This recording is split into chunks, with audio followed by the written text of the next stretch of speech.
அடுத்ததாக காலை சிற்றுண்டி உணவு திட்டத்தை அரசு உதவி பெறும் பள்ளிகளுக்கும் விரிவுபடுத்தக்கூடிய அந்த திட்டத்தில் முதலமைச்சர் அதனை தொடங்கி வைத்த பிறகு உரையாற்றி வருகிறார். அதன் நேரில் சந்திரன் அவர்களே, திரு இனிகோ இருதராஜ் அவர்களே, தமிழ்நாடு பாடநூல் கழகத்தினுடைய தலைவர் என்னுடைய அன்புக்குரிய லியோனி அவர்களே, அரசு துறையினுடைய செயலாளர் திருமதி ஜெயஸ்ரீ முரளிதரன் ஐஏஎஸ் அவர்களே, மாவட்ட ஆட்சித்தலைவர் திரு பிரபுசங்கர் ஐஏஎஸ் அவர்களே, புனித அன்னாள் சபையின் தலைமை அன்னை சகோதரி கிளாரா வசந்தி அவர்களே, தலைமை ஆசிரியர் சகோதரி பபிதா மேரி ஜெனிவர் அவர்களே, சிறுபான்மை சமுதாய பெருமக்களே, உள்ளாட்சி அமைப்புகளுடைய பிரதிநிதிகளே, அரசு உயர் அலுவலர்களே, ஆசிரியர் பெருமக்களே, மாணவ செல்வங்களுடைய பெற்றோர்களே, எனது அருமை மாணவ கண்மணிகளே, பத்திரிகை மற்றும் ஊடகத்துறை சார்ந்திருக்கக்கூடிய நண்பர்களே, உங்கள் அனைவருக்கும் என்னுடைய அன்பான காலை வணக்கத்தை தெரிவித்துக் கொள்ள விரும்புகிறேன். மிக மிக மகிழ்ச்சியா உங்க முன்னாடி நின்றுட்டு இருக்கேன்.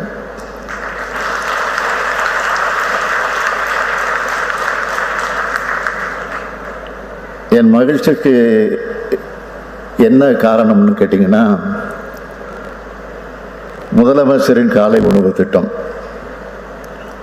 நான் முதல்வன், புதுமை பெண், கலைஞர் உரிமை திட்டம் என தமிழ்நாட்டில் இருக்க பெண்கள், குழந்தைகள், மாணவர்கள், இளைஞர்கள்னு உங்களோட முன்னேற்றத்திற்கும் எதிர்காலத்திற்கும் முதலமைச்சராக இருந்து உங்களோட முன்னேற்றத்திற்கும் எதிர்காலத்திற்கும் முதலமைச்சராக இருந்து பணியாற்றக்கூடிய வாய்ப்பு, பாடுபடக்கூடிய எண்ணம் எனக்கு மிகுந்த மகிழ்ச்சியை தந்துகிட்டு இருக்கு. இந்த மகிழ்ச்சியை வழங்கின தமிழ்நாட்டு மக்களான உங்களுக்கு முதல்ல என்னுடைய நன்றி.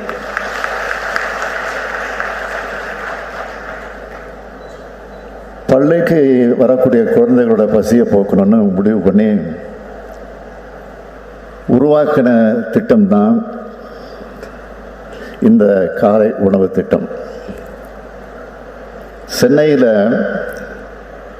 ஒரு பள்ளி விழாவுக்கு போனப்போ ஒரு குழந்தை இன்னும் காலை உணவு சாப்பிடணும்னு சொன்னதை கேட்ட உடனே ஒரு பெற்றோருக்கே உரிய பாச உணர்வோடு நான் உருவாக்கின திட்டம்தான் இந்த காலை உணவு திட்டம்.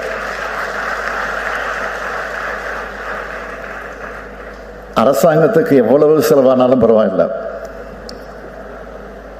ஒரு குழந்தை கூட பசியோட ஸ்கூலுக்கு வந்து தவிக்க கூடாதுன்னு இந்த திட்டத்தை தொடங்க உத்தரவிட்டேன்.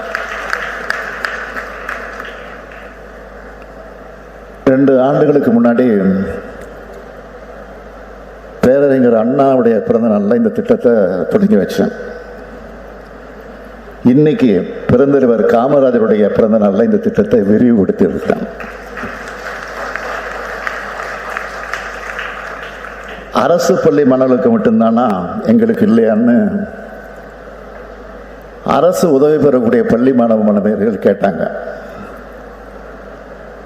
அதனாலதான் இந்த கிட்டத்தட்ட 18,50,000 அரசு பள்ளி மாணவ மாணவியை வயிறார சாப்பிட காரணமான அந்த திட்டத்தை இன்னைக்கு விரிவுபடுத்திருக்கிறேன். இனிமே அரசு உதவி வரக்கூடிய பள்ளிகளை சேர்ந்த 2,23,000க்கு அதிகமான மாணவர்கள் காலை உணவு சாப்பிட இருக்காங்க. மொத்தமாக சொல்லணும்னா நாள்தோறும் 20,73,000க்கு அதிகமான குழந்தைகள் சத்தான சுவையான காலை உணவை சாப்பிட்றாங்க. புறநானூறு, திருக்குறள்னு, மணிமேகலைன்னு நம்முடைய இலக்கியங்கள் மட்டுமில்ல, ஔவையார், வள்ளலார் போன்ற சான்றோர்களும் பசிப்பினி போக்குறதை பற்றி உயர்வா சொல்லியிருக்காங்க. சங்க காலத்தை சார்ந்த ஒரு குறுநில மன்னர் ஏழை எளியோருடைய பசியை போக்குறதுனால பசிப்பினி மருத்துவன் என்று போற்றப்படுகிறார். பசிப்பினி போக்கும் பணி அரசுக்கும் பொருந்தும்.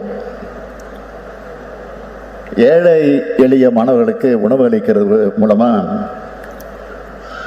குழந்தைகளை நலமான, வளமான, அறிவுமிக்க சமூகமாக வளர்த்தெடுக்கிறோம்.